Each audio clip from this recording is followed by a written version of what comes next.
Well, Swing State Update, everybody. This is episode 6. My name is Austin Smith. I am your co-host for Swing State Update. You can listen anywhere you get your podcasts, Rumble, Apple Podcasts, YouTube, any avenue where you can listen, download, and subscribe. Swing State Update. We are there for you.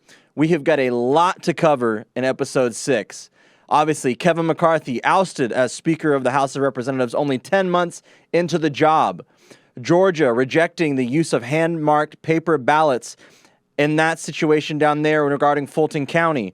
We've got Biden's campaign already airing campaign ads in swing states targeting Latino and black voters. We've got a lot to cover, and so Andy Biggs is going to be towards the end of our show, so make sure you listen through the entire episode. But we're so excited to welcome Congressman Andy Biggs here to Swing State Update for the first time. He has been such an exceptional warrior for conservative values and the Constitution in the United States House of Representatives. He's a fellow Freedom Caucus brother with me and many other people in Arizona. Congressman Biggs, welcome to Swing State Update. Great job in the Arizona Freedom Caucus.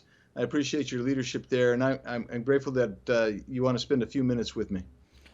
Well, Andy, let's walk through what went down this week at the Capitol. Obviously, very historic. Like the first time a speaker, I think, has been out in 10 months after being on the job. We all watched it back in January, where you had 15 rounds of voting on the House floor to decide the next Speaker of the House. And you were one of those guys with Eli Crane and Matt Gaetz and Anna Paulina and Congressman Gosar leading the charge to make sure that the concessions were made that conservatives absolutely needed to help change and the trajectory of this country. Single limit spending bills, 72 hours to read bills, all very, reasonable things that your constituents and millions of Americans across the country wanted in this next Congress.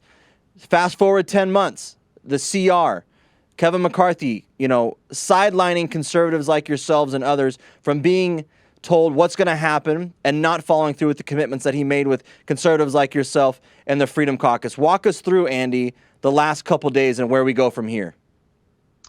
Yeah, so let's just covering the why real quickly. You're right. You mentioned the 12 single subject appropriations bills. If you do that, that's how you find wasteful, duplicative, corrupt programs, and you can eliminate funding for them and drive them out of business. And shrink the size of the federal bureaucracy and the national debt and deficit. So what happened, though, is they went with this. Let's just go to 2 weeks ago. I don't know how much time you want to spend on it, but about 2 weeks ago, they were trying to do one single subject bill, and then they were going to do a continuing resolution. What a continuing resolution is where you take the spending at the current levels and you just send them forward. Now, don't forget, this is the record-setting Biden, Schumer, Pelosi omnibus package of spending last December that so many people understood was detrimental to the country. So you have that, and at the same time you're keeping all the policies, and so we actually said we're going to hold up the rule for the Department of Defense spending bill. It wasn't that necessarily we had a problem with the defense spending bill, although it increases spending when they've never passed an audit. Our problem was that was the only one they were going to do. Then they were going to go into a continuing resolution. And we said, no, you can't do that because it's monolithic. We can't use it as leverage. We can't make sure we get rid of bad programs and bad policies. You just continue on autopilot. And that's not what we were sent here to do. So everybody got mad at us about that. But then they brought 4 bills, Austin, to the floor. And in 72 hours, we actually took them to the Rules Committee. By the way, besides the Rules Committee, there were just 6 Republicans who stayed behind to get it through the Rules Committee, so we could do that. And I was one of those, and most of the 8 were in that group as well. And then we spent 72 hours on the floor debating literally hundreds of amendments on those 4 bills. And at the end of the day, we voted on those 4 amendments as single subject amendments. And I voted for all 4 of them, and the moderate Republicans joined with the Democrats to kill the agriculture bill. So now we're there, and McCarthy is saying, well, okay, now we're going to have to go to another CR. And so they decided to go to a continuing resolution. and they were saying that it's reducing spending, which it really we could get into the technical reasons why it really didn't. And then they also got into this notion of we were going to do border security, which all those two things would be stripped out immediately from the Senate, and you'd get a monolithic Senate CR out of there. And we said no. We didn't come to continue what has been done. And I'll just say, for anybody who didn't listen or hasn't heard, over the past 25 years, we haven't ever passed those 12 spending bills that were required by law to do, Austin. And instead, they've passed over 130 continuing resolutions, which is why you have the horrible deficit and national debt problem we have today. So we said we can't do that. We can't do that. And they crammed it down our throat on last Saturday. And you throw that in with a debt ceiling deal that is where you took the debt ceiling off, and it'll raise by over $4 trillion between now and January 2025 of national debt. So it'll take you from 33 to about 36.5 to 37.5 trillion dollars, maybe more.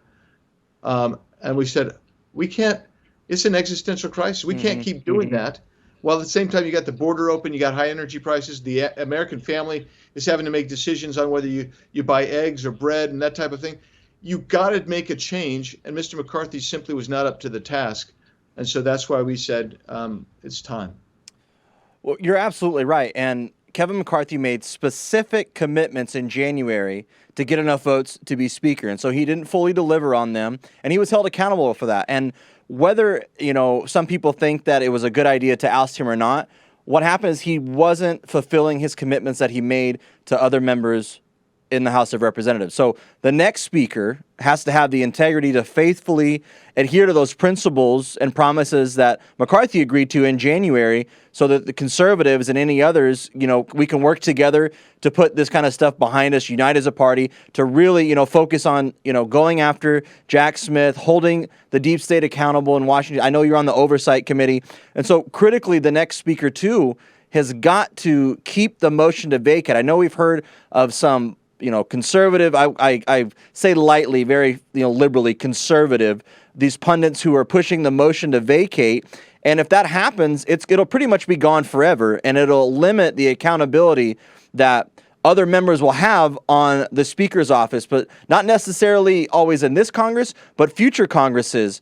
I want to get your take, Andy. Why would they be pushing to get rid of the motion to vacate now? I guess maybe because they see that it's working. It's actually doing what it's intended to do. Yeah, Austin, I think they don't want to do it because they feel like it gives too few of us the power to actually remove a speaker who's not performing.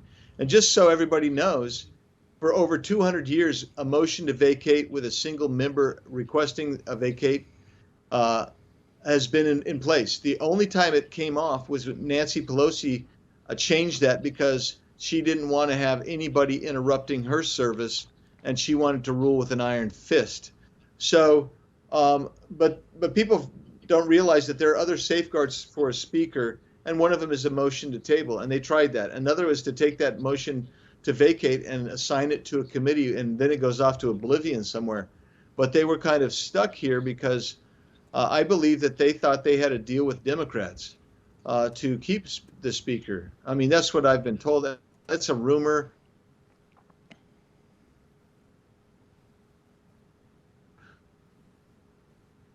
I don't know how real it is. That's part of the issue there, Austin. Right. We've got a clip here queued up. Biden talking about MAGA Republicans. This was the president's take on what went down at the Capitol. Play clip one. Mr. President, are you also concerned about the rest of your domestic and foreign policy initiatives being in peril because of what we saw happen yesterday, the dysfunction in Congress, the chaos that we saw on the House side? Does that concern you in any way? The dysfunction always concerns me. The programs that we have argued over, we passed bipartisanly, I'm not concerned that they're going to all of a sudden come in and try to undo them, although there will be some. There will be some, I'm sure. There's half a dozen or more extreme MAGA Republicans who would like to eliminate just about everything I've done. But I don't think that's going to get there. Extreme MAGA Republicans talking about dysfunction in the Congress. I would say the White House is pretty dysfunctional right now. Wouldn't you agree, Congressman? Yeah, and I think so. The term extreme MAGA Republicans, that is a talking point of the Democrats. It's polled well for them. I think we need to give it back to them. So that extreme leftist Democrat president is giving us chaos in the country, chaos in the White House, and I think we need to just say, look, they're extreme leftist Democrats, and they're the ones that are bringing havoc. They're the ones that are giving you an open border. They're the ones that are giving you inflation. They're the ones that are giving you crime in the streets. They're the ones that are allowing looting to go on. Good grief, you see the looting going on. They're the ones that actually prefer to spend money on Ukraine than on our own country. They're the ones that are spending you into oblivion right now with more than $2 trillion in structural deficit in the last year and over $1 trillion in the last few months alone. And you brought up a good point, Andy. You know, they talk about, spending billions of our own dollars on Ukraine, but not on our own southern border here in Arizona. We're both from Arizona. I know you know the border situation very well. And the next Speaker of the House, whether, I know Jim Jordan has declared that he's going to run, Steve Scalise. They've floated Byron Donalds as another person to potentially be Speaker. They have to keep those commitments. And one of those obviously has to be helping to secure the border, putting President Biden back on his heels and saying, do your job, stop politically persecuting your political opponents, and do your job and secure the border. I want to play clip 2 here. Jim Jordan speaking about President Trump as the potential to be the next Speaker of the House. I've now heard from a number of people. I know for a fact Donald Trump has been contacted about possibly him being an interim speaker. Is that a reality? I don't know. He'd be great, but I want Donald Trump to be the next president of the United States. If he wants to be speaker, great. I'll be clear. I want him to be president of the United States. President. He's still going to be running for president. Right. That's where we need him, is at 1600 Pennsylvania Avenue. If he wants to be speaker, then that's fine too. So Jim Jordan saying, he's not opposed to President Trump being Speaker of the House, but he also would like to see him be President of the United States. I'm not going to put you on the spot, Andy, but how do you see this race for Speaker playing out? I know you guys are going to vote next Wednesday. How do you see this race playing out in the next couple days? Well, I mean, the good news, Austin, is just as I suspected, you would have 6 or 7 people qualified running, and so really you have Jim Jordan. You've got Kevin Hern from Oklahoma, who's head of the Republican Study Committee, which is about 175 members of our conference. You've got Steve Scalise, and you've got other names like Emmer and Byron Donalds and a couple other names out there that I'm forgetting right now. The point is, I think you're going to have a really solid set of people who want to run, and we're going to take this in. I hope we keep it behind closed doors this time. Until you get your 218 votes and nail it down. There will be people that are going to nominate Donald Trump. I know Troy Nehls of Texas, Marjorie Taylor Greene of Georgia have already nominated him. My understanding is Trump's going to actually show up on Tuesday. Wow. Yeah. Wow is right. So it's going to be an interesting deal. But I think when it all gets down to it, it's going to become a 2-person race. And right now, if I had to say the front runner now, and I'll tell you why I won't endorse or support anybody publicly or privately in a second, Austin, but I think Jim Jordan's probably got a little bit of an edge over the others right now. He's working it hard, I know, but then I have my own network of people telling me who's calling them, and I know Kevin's working it, and I know Scalise is working it, and so are some of the others. But I can't right now. There's so many raw feelings, and so many people hate me in the conference. They're mad at me that if I were to say, Austin, I support Joe Blow would immediately lose about 150 votes. Well, your constituents here in Arizona are very pleased with the work you've been doing in D.C. because you've been a part of history twice now, being some of the members of Congress who just don't roll over in that first round of voting through 15 in January, and now being one of the 8 that did something that was so historic and has kind of really put, the establishment back on their heels too, that you need to follow through with your commitments. And I understand that some people talk about, party unity and everybody being on the same page, and we look dysfunctional or that we're not all in agreement. Well, in reality, we're not all in agreement right now. There are things that we need to be doing as a country and as a party in D.C., and specifically for a state like Arizona, our congressional delegation being in lockstep to secure the border, to defund Jack Smith, to stop political persecutions, to actually do the job of what our constituents back here in Arizona and in Georgia and in Wisconsin are asking of our members of Congress. And you've been one of those guys. I want to get one more clip here with you, Andy, before we got to let you go. The Tennessee congressman, and he was confronted a couple of days ago by a left-wing reporter about shutting down the government before the CR vote. Play clip 3. Hey, Dave, what's up? Representative, do you support Trump's call to shut down the government? He has not called me, and I do not support you wearing black socks with short pants. I mean, you got to have fun sometimes with the press down there. I know they watch you guys like hawks, but you got to have fun a little bit with them, right? Yeah, that's right. That's a tracker. He's always out there asking stupid questions. And Tim Burchett, from Tennessee, he just took it right to that guy. And I had heard about it. I said, Tim, show me the video. He showed it. I have to tell you, it is one of the most hilarious moments of the last few weeks that we've had in Congress, because it went viral. Everybody on our side views Tim as a good friend, in spite of the fact that he votes with me most of the time. But the reality is that's the reason why, is because he's funny and clever, and he took it right back at that guy wearing the black socks. I mean, it's like, who does he think he is? Of my generation, retired or something? What's wrong with that guy? Oh my goodness, it's crazy. You got to have fun with it a little bit. And I know Tim was one of the guys that joined with you on that vote to vacate. We appreciate him for standing up and being with great members of the Freedom Caucus like you and Eli Crane. We're grateful for you guys. We know you're doing everything you can. You're going to have another big week ahead. What is one thing that you would leave our listeners to be prepared for next week? Maybe temper expectations, but just we have a lot of grassroots conservatives that listen to this podcast across the country. What do they need to know going into next week?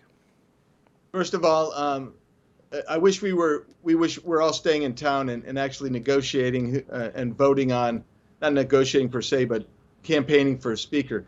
So Tuesday we'll get together, and what's going to happen is I don't think there'll be a resolution Tuesday, but sometime Wednesday there'll be resolution. It'll go to the floor. Somebody will be elected. It should be almost unanimous. There may be a few present votes depending on what the candidate says they will or will not do. And we'll have a new speaker by probably middle of next week. And then I'm praying and hoping that we immediately start back to the floor activities with these bills.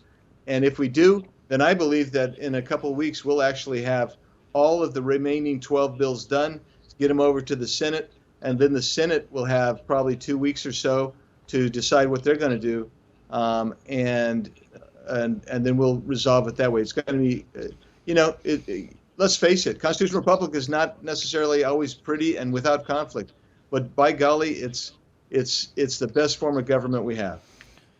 I couldn't agree with you more. Gridlock is good. Our founders have checks and balances for a reason, and sometimes those muscles get flexed, and it's a little strenuous at times. But Congressman Biggs, you're a champion for conservative values and the Constitution. We're proud to claim you from Arizona. Thanks for coming on Swing State Update. We can't wait to have you back.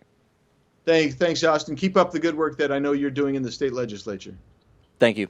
Georgia recently, their elections board has refused to use hand-marked ballots. This just recently came out 2 days ago in Atlanta. Georgians will continue to cast their ballots by touchscreens at their polling places, the state election board unanimously voted on Tuesday. Election integrity activists began raising concerns over Georgia's current touchscreen voting machines, saying the large, bright, vertical touchscreens allow other people in the room to see a voter's selections in violation of ballot secrecy provisions in state law. Under Georgia law, one of the requirements for use of electronic ballot markers is that permit voting in absolute secrecy so that no person can see or know other electors' votes, except when he or she has assisted the elector and voting as prescribed by law. This was the Coalition for Good Governance. They filed a lawsuit against the state about it, prompting the Board of Elections to review the process. The lawsuit stated that layouts for the voting machines are problematic because they don't completely protect ballots from the view of poll workers and other voters and don't allow poll workers to see the machines to prevent tampering as required by law. The group argues hand-marked paper ballots are already used for mail-in and provisional voting, so election officials already have the training and supplies to switch to that method for all voters, the petition argues. The Georgia Secretary of State's Office, Division of Elections, soon after sent guidance for local election officials as to how the machines should be arranged on Election Day. This is not the first legal action filed by this coalition seeking to force Georgia election officials to use hand-marked paper ballots. The group filed a federal lawsuit in 2017 alleging the old machines and election management system were not secure and that they were vulnerable to hacking. So we've been having this conversation about electronic voting machines for some time, and it's important. They've talked about it in Arizona for a long time. It's happening in Georgia. So these groups that are consistently working and being watchdogs over it, this is important. So if you're in Georgia right now, you need to raise your concerns to the Georgia State Election Board.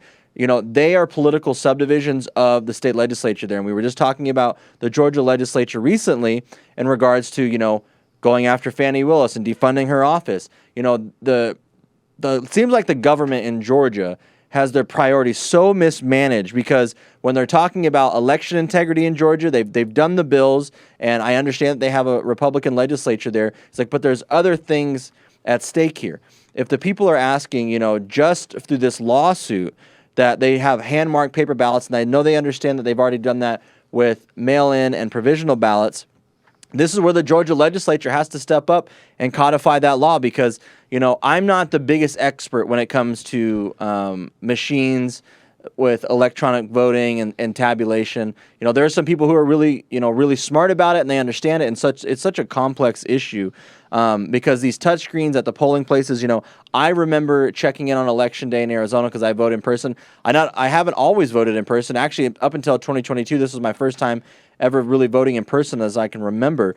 And when you check in Arizona, you do have to do your electronic signature there. And that's already an issue here in Arizona. And I don't want to see Georgia go down that same pathway because the left manipulates the signature verification process in Arizona when that comes to mail-in ballots and signature verification, adjudication. There's so many little minute things that go into signature verification and electronic voting machines that it's really not that stable. And so we're not at a point right now where we can just get rid of all that stuff, but Georgia is. Arizona has a Democrat governor and a Republican legislature. Georgia has the opportunity to strengthen those laws when it comes to signature verification and voter machines. We're not there in Arizona. So my advice, the Georgia legislature and Brian Kemp need to get serious about this stuff because you're already seeing where the United States has given so much of our critical infrastructure when it comes to microchips that were needed when we use electronic voting machines.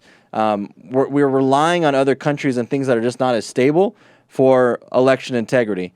Tyler, I want to get your take. You know, Georgia just recently, the election board saying that, you know, you have to use electronic voting machines. You're kind of stuck with it right now. Well, and this brings up what we passed. And this is the reason why this was so important. A lot of people were like, oh my gosh, you know, I want to get so much further beyond this and so much deeper. But at the last RNC meeting, we passed, I wrote a resolution with support of a bunch of election integrity groups, including obviously Turning Point Action, but also Mike Lindell and his organization, Cause for America. Wonderful people, unbelievable people. We have some great partners over at Tea Party Patriots Action that provided to this, and we called it a return to excellence. And this is actually a really great resolution, and we can pop the link up. I wish more people were sharing this stuff. We share, obviously. I put it out there. I'll retweet it again today so that people can see it. But in this, we specifically say a rejection of explicitly electronic systems for voting, because that's where the Democrats want to take us, right? So just to make it clear for people that are out in the audience and listening, there's basically three different I'm oversimplifying, but 3 different ways that you can vote. Now, one is by a paper ballot that you mark yourself, and you take it to the polls, and the machine reads it. The tabulating machine. The tabulating machine reads it, and there's at least a paper trail. So even if you don't trust the machines, even if there's something wonky that goes wrong with the machines, which, by the way, they call people crazy all the time by being like, well, the machines. Like, guys, is that Bill there's Gates? tons of issues that have happened that are documented where the machines misread stuff. And namely, let's look at Maricopa County, where Ground zero for awful tabulation. they didn't even put in the right paper for like these machines for them to be printed. And so you have the ballots, and so the issue and this is kind of like the bifold of that first issue, is that either they're pre-printed or they print them on site. But either way, there's a printed physical ballot, paper ballot, that you mark with a pen. Let's not get into that whole thing too, but like a pen, and you put it into the machine and it counts, and at least there's a paper trail. So if we did if you did do a hand count audit afterwards, your ballot would conceivably be there, right, to be counted. The second way to do it is what they call like a half electronic, half paper, which is that you use an electronic machine that will mark the ballot for you so that it gives a perfect demarcation, but then it prints out the ballot. You can still hold it, and then you put it into a different system to scan it. So you're using an electronic system to mark your ballot for you. It spits it out, and then you scan it through the scanners. Some people have some significant issues with this for a lot of different reasons we won't go into, but the idea is the same, that it's like basically like hand marking, except it's easier because you're using a machine to mark it for you. This is kind of like the Chad situation, right? Which is like you would go through and poke holes like with using the hanging Chad, right? Right. It was a little bit like the manual machine, but like same idea is like a machine is printing out like a perfectly filled out ballot for you, and then you put it into a machine. And then the third is like an strictly electronic, which means there's no paper ballot. There's no existence of any kind of traceable, auditable scenario. And you just are punching stuff on screens. So anyways, going back, we passed this resolution. I wrote this resolution together with a bunch of great Americans who put this thing together that basically says, very simply, we reject completely exclusively electronic means of voting. That's like a no-brainer. It was such That's not controversial. That's not a controversial thing. It's such a no-brainer that the RNC passed it unanimously. Okay? And there's a lot of people on the RNC who are not conservative. Yeah. So like they passed it unanimously. That's how not controversial it is. Okay. So that's where we're at. The party, the RNC, the official stance of the RNC, based off of a unanimously passed resolution that we passed. And, this is why Mike Lindell wanted to get this done. And God bless Mike Lindell. A lot of people, do not give Mike Lindell the credit that he deserves. Great man. And here's the reason why. Because he's been making these arguments now for years, saying this is just like the basic. And why isn't the RNC, why hasn't the Republican Party said that? And so we did. So it's there. So it exists now. That's what it is. So Georgia trying to pass, in any other state, in any other municipality, with Republicans trying to pass electronic means of voting, that's been slapped down by the RNC. Right. No, and that's what I'm saying. Like, so it's a little bit different in Arizona than Georgia. Georgia has a Republican governor. They have a Republican legislature. So now you have on file here that the state election board saying, nope, you guys aren't going to be able to do this. The only way you change that is through your state legislature, if they're going to change it now. And now they have a reason to. Now that the Republican National Committee has come out formally and said, let's return to greatness with voting in America. That's very simple stuff. And so now it's up to the Georgia legislature and Brian Kemp. A return to excellence. A return to excellence, even better, a return to excellence in voting in America. Arizona, Georgia, Wisconsin. This is very simple stuff. This is very simple things that our legislature should be doing to have voter integrity, election integrity. Well, and let me explain again why this is so important for everyone. I know most people listening to this podcast already know this, right? Because you guys out there, the swing staters, are the hardcore people who are listening to the podcast. But you got to repeat this to people who don't understand this. And we kind of gloss over this. I see this on Twitter all the time. Like a bunch of people understand what we're talking about, but they're not explaining it to everybody else. If you do not have a hand marked ballot, you cannot fundamentally do a hand count procedural audit afterwards. And I know that term audit has been overused, but almost every state, almost every county has a hand counting procedure. Right. In Arizona, it's by law they're supposed to hand count 2% of the election day ballots. It should be more than that, right, folks? Like, it's not that insane to ask for 10%, 15%, 20%. The more you do, the more sure you are about your processes, right? But you can't do that if you have electronic. That's the reason why Democrats want this whole thing to be electronic, right? They don't like the hand counting procedures. Yeah. And I'll say this before we got to go into our next topic here, but we had these solutions in Arizona the 2 years ago under Doug Ducey, under Rusty Bowers.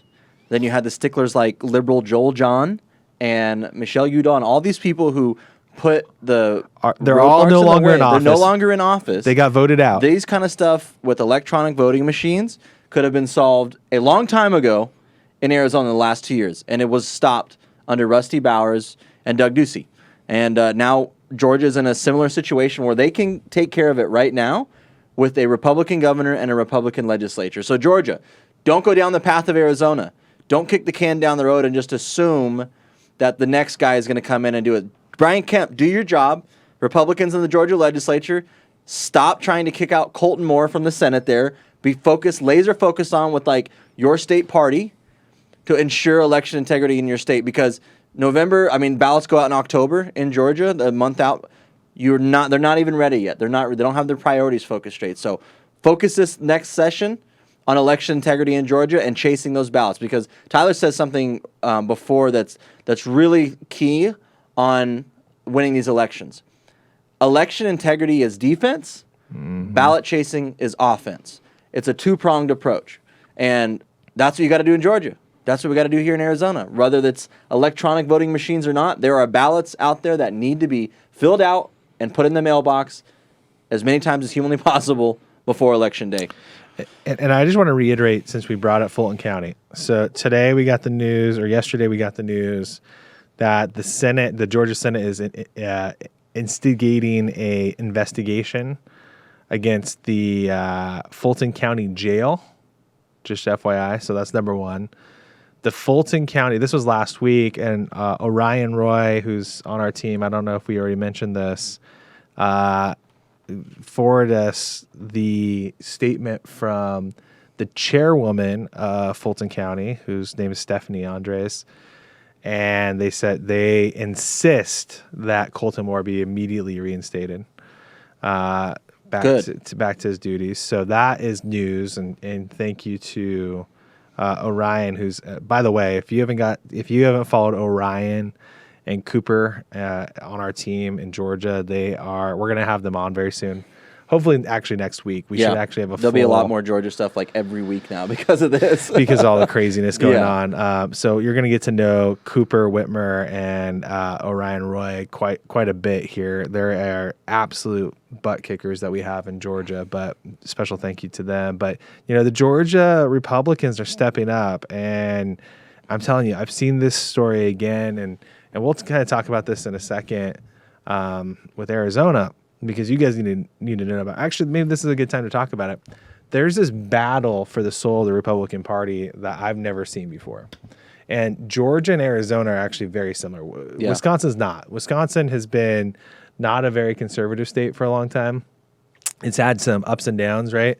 But Arizona and Georgia share a very similar thing where it's been a Republican-held state forever, and we basically both have done nothing. got our butts kicked, or handed to us, because the left had a bunch of infrastructure they just shipped right in, and we were unprepared. The only difference between Arizona and Georgia is that They have their Doug Ducey now. Right. We had ours almost 10 years ago. It was 12 years ago when he first got into office, but the last 10 years basically. And so we've lived through the Brian Kemp experiment longer than That's a great way of putting than it. Georgia has, and it didn't turn out well, folks. What it turned into was the moderates losing 2 Senate races for us. They gave up the House majority that we had here along the way. The supermajority. They basically allowed the county, Maricopa County board to get completely out of control. I mean, there's so many different things that we can walk through, but there's this whole narrative that's going to exist, and Georgia is going to see this, and they are seeing it already. But is like, well, conservatives are costing us seats, and conservatives are the ones to blame. Like Brian Kemp's the only one that can win elections around here. And it's like, guys, no, we won elections for ever, right? Like for basically a half century without problems in both of these states. The issue that we have now is that the left is inserting infrastructure into these states, and they're doing it by listening to their base. That's right. And so we have to do the same thing. You have to listen to your base. In fact, we here in Arizona, with almost zero resources, almost beat the entire left infrastructure with no help from those guys. All of our precinct committeemen. The people that we had to recruit, precinct committeemen, were the ones pushing these candidates over the finish line in very tight races, not the national Republican apparatus that you're talking about, establishment. I want to put this in perspective because people need to understand this. When Governor DeSantis won the first time up against the left, threw everything in the kitchen sink at them, and the right has been funding tens of millions of dollars into the state of Florida forever because Florida's been a swing state forever. Yeah. Arizona and Georgia are new swing states. So no money is being thrown at these races. So in 2022, when this rolled around, there was no money that was brought into the state. There was very little money that was spent to support Carrie Lake. Very little money, almost no money that was spent to support Blake Masters outside of what the NRSC, their normal stuff did. And by the way, they spent a lot more money on Martha McSally when she lost. Twice. And so you look at this and you go, okay, what's the difference here? The race that Governor DeSantis barely won, his first race, easily he could have barely lost. And he had every resource at his fingertips. Carrie Lake barely lost here in Arizona, and she had very few resources that were aiding her. And so every election is a little bit different, but the point is that if we have the resources here and also candidates that the base likes and supports, i.e., think John Fetterman in Pennsylvania.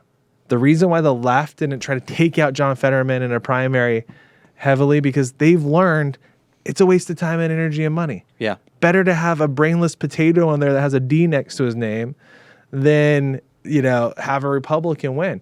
And so they've just resolved themselves to give up on that whole and fund whoever makes it through the primary. That's what they do. They fund whoever makes it through the primary. Yeah.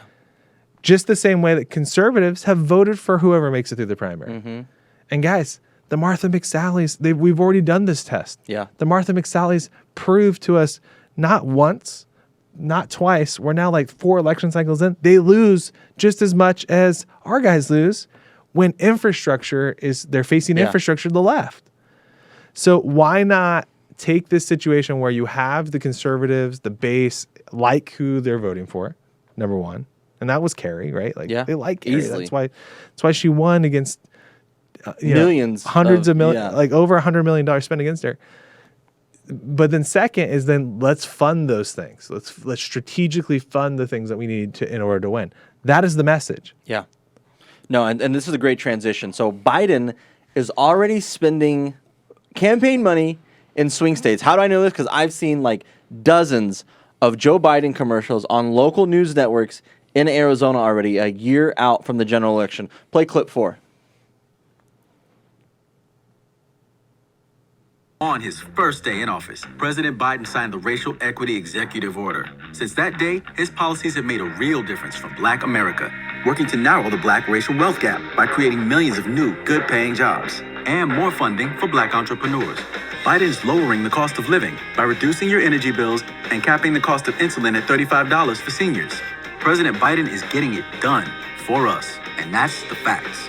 I'm Joe Biden, candidate for president, and I approve this message. Paid for by Biden for president. I've already heard this ad in Arizona. I've already heard it. So what's crazy to me is you have them running advertisements saying that they're lowering the costs for Black Americans, for the minority communities. You know who's impacted most by inflation? Underprivileged communities, obviously, on the lower socioeconomic spectrum. Minority communities are for sure, but everybody is. Yeah. Everybody's impacted. Everybody hurts from inflation. Everyone middle class and below. Yeah. But poor people, people that are poor people, like including young people who are just starting off, getting out of college and getting married and starting their lives off, they just said with a straight face that they're lowering energy costs. Yeah. Have you seen the price of the pump? Gas is like $6 a gallon everywhere you go now. Like, gas is insane. Yeah. The cost of living is like doubled basically for everyone, and salaries have not doubled. It's tough. And the reality is like it is now at no other time in American history, in modern American history, except now, has it been harder for young people to get started and older people to finish and retire. That is the true state of where our country's at right now. In a place like Arizona where cost of living is going through the roof, Florida, gasoline, all these places where people are extremely burdened by the Biden economy, and they still have the gall to run their campaign ads in these swing states already. Where's the Republican national apparatus spending their money, combating this in Arizona? Are we wasting it on a stupid debate again? Oh, yeah, we are, because we already have a third one booked. Kamala Harris has only lowered her standards. That's the only thing she's lowered. And, I think a specific mayor knows all about lowering his standards to Kamala's level. But, the funny part is like we can't stop talking about this. Kamala Harris has thrown more Black people in jail over petty crime and small crime than any singular person that's ever run for president or vice president. Yeah. She's one of those AGs that the left talks about that they hate. She was 100% like the worst literally, attorney general in California. Yeah. How can you if you're in the minority communities and here in Arizona, it's the Hispanic community, in Georgia, it's the Black community. How can you look at this and go, oh my gosh, yeah, I can vote for Biden or Harris? This is the reason why everybody believes that Biden's not going to be the nominee by January, and neither is Kamala Harris. They're both awful. They're both terrible. They both are like the worst thing that's ever happened to this country. But yeah, they're spending money here in Arizona already, and that's a real big problem. I will tell you, I've seen one Republican commercial. Can you guess who it was? One Republican running for president has spent money in Arizona on a commercial. You know who it is? Who? Doug Burgum. Doug Burgum doesn't even have a chance. He doesn't even have a chance at securing the nomination. He's already spending his campaign. I'll say this. Thank you for having your focus on Arizona. You understand that that's important. But Doug's not going to win. He's not going to be the nominee. So he needs to save his federal dollars because he can't transfer that to like a state account. He can just transfer it over to somebody else's PAC or another candidate. Doug, don't spend your money in Arizona. Save it up. Save up your money. Don't spend your money in Arizona because the Democrats are already spending it here. We need all one big war chest of all of us together spending it on somebody like Donald Trump. I have to find it. If we could find this graphic, this is crazy. The spending that's expected for Arizona is like insane for ads. Oh, I believe it's going to be world record breaking or country record breaking. How much? Well, it was. So I see if I can find the graphic before we get off the air here. But the number that was projected. Oh, here it is. Oh my gosh, this is crazy. Let's see if we can throw this up on the screen. I'm gonna send it to you guys right now. So this is wild. Arizona, they are projecting that Arizona will have over $800 million spent in advertising. Unbelievable. That is. So to put that in perspective, it's never even come close to that. No.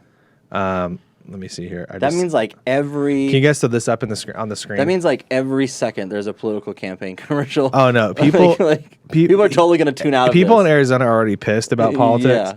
they have no idea. We're like turning into like Iowa, basically, right? Like with how like flustered people are going to be. But put this in perspective. This is the projection: 1.19 billion spent in California. Guys, I don't know if you got that. Yeah, okay, there it is. 1.19 billion spent in California. 821 million spent in Arizona. So second. Third is Pennsylvania, 725. Fourth is Michigan, 659. And fifth is Nevada at 576. So let me put this in perspective, though. Do you know how many more people live in California than live in Arizona? A lot more. Arizona we have 7 million people that live here. California has 40 million people. So we're 33% or 33 million difference. And you know how many people live in Pennsylvania? No. Pennsylvania population is about 13 million. So almost twice as Arizona size. So it's almost twice as Arizona. So Arizona per capita is by wide margin the most political state that's going to exist as far as it comes to political spending. Easily. So we got to get focused. We got to get focused now. No, I'm telling you, warning everybody. Yeah. The ads are going to be insane. It's going to be everywhere. They're going to be on regular TV, YouTube, Hulu, Xbox, everything. But here's the scary part. It's like, are Republicans gonna be able to match Democrats on that? If it were today, no, we're totally unorganized from the national apparatus. At Turning Point Action, we spend every single day gearing up for election next year, but we can't just be us. We're going to be chasing ballots like crazy. We're going to be chasing ballots 3-4 times a week with our staff and volunteers across the country and a precinct committeeman. But this is the job of the national apparatus. So the campaigns, people ask me all the time. I just came from Tucson. We did it was a wonderful event with activists down at Thunder Mountain, and we had a conference. It's actually Sierra Vista, so I'm not gonna offend our Sierra Vistans. But they asked me. They said, "Hey, so like, what is the party? What should the party be doing?" And I said, well, the party should be taking in small dollars and coordinating with campaigns on focusing on buying every bit of TV out. Like the way that the left operates, people, and you have to understand this, is all outside groups, they fund outside groups. So all the billionaires spend money on outside groups chasing ballots. So the only thing that they care about is how many ballots get in the ballot box. That's all they care about with those outside groups. So whenever you talk about George Soros, we talk about all these different leftists, even Bloomberg and others. You have all these other billionaires on their side. They're funding stuff. It's how many ballots get in the ballot box. So then the question is, well, what do the campaigns do? What does the party do? Well, their whole job is two things. One, the party in part is legal because the party can take control of cases and join cases and join in and help defend or defeat election law, which they go attack election law all day long. But the second and most important thing that they do is they work with the campaigns to buy at least half of the airtime all the time. This is the reason why this is so much spending time in Arizona. Because if they win Arizona, it's like almost impossible for us to win, right? So they're buying all the airtime, and then guess what they're doing? Do you remember a single ad that was like talking about all the great things that Katie Hobbs has done in her life? Do you remember an ad that even was like, there were a few from Mark Kelly, but do you know what they used all their time for? Attacking Republicans. They went after Blake hard. Remember all these things they made fun of Blake and they spend almost every time they put on TV just attacking our side, not talking about what they're going to do, not talking about how great they are, attacking our own people. Yeah. That's what they do. They spent a lot of money doing it, and it hurt Blake a lot. Go to tpaction.com/get involved, tpaction.com/precinct. You've got to be a precinct committeeman. You are not in the Republican Party unless you're a precinct committeeman. tpaction.com/chase the vote. We need you to get involved with Turning Point Action's effort to chase the vote. In these swing states, Arizona, Georgia, Wisconsin, when ballots drop, we are going to have a massive army across the country ready to chase these ballots in Maricopa County, in Fulton County, in Gwinnett County, in Dane County, in Milwaukee County. TurningPointAction.com/chase the vote. We need you to help us chase ballots. TPAction.com/ Ranked choice voting. We need you to learn more about ranked choice voting. We're talking about it almost every single week or every other week. We talk ranked choice voting and jungle primaries, the slow creep that is trying to have in these swing states. TPAction.com/ranked choice voting. Tyler, final words. Yeah, and again, guys, we appreciate everyone following, liking, commenting, sharing this podcast. We are building this thing where we're going to become hopefully a beacon for organization ahead of next election. And so this is going to be a place where we're going to bring updates. I wanted to quickly update. We are moving on building the ballot chasing army unlike you've ever seen before. And so the left hates us, and they hate us, and they attack Turning Point almost more than anything else because we're doing the most. We are building and funding the first ever full-time operation on the right to focus on the strategic precincts that we must win in order to win Arizona, Wisconsin, Georgia, and then moving into Michigan, Pennsylvania, and Nevada. Those are the only 6 states, guys, that matter when it comes down to the 270 to win. Those are the target states that the left is putting all of their throwing the kitchen sink at. So we need your help. We need you to stick along. We need you to please share this podcast, let people know, because we're going to be giving direct instruction from here every week. That's why we're doing it. We're not doing this just to hear the sound of our voice, even though Austin's got a very nice, soothing, cowboy voice. We're doing this because we want to give you the updates of what's happening, bring our staff on, and then we need your help. We're going to recruit you to come out and help us win because we need your help in these specific precincts. Right. Like Austin said, in Maricopa County, Dane County, and Gwinnett, and Dane County, and Racine, and other places. We're going to have so much work to be done. We are not going to have enough hands at the table, and so we need you. We need you to recruit a few more people to do it. That's right. Thanks for tuning in, guys. Episode 6. We'll see you next week.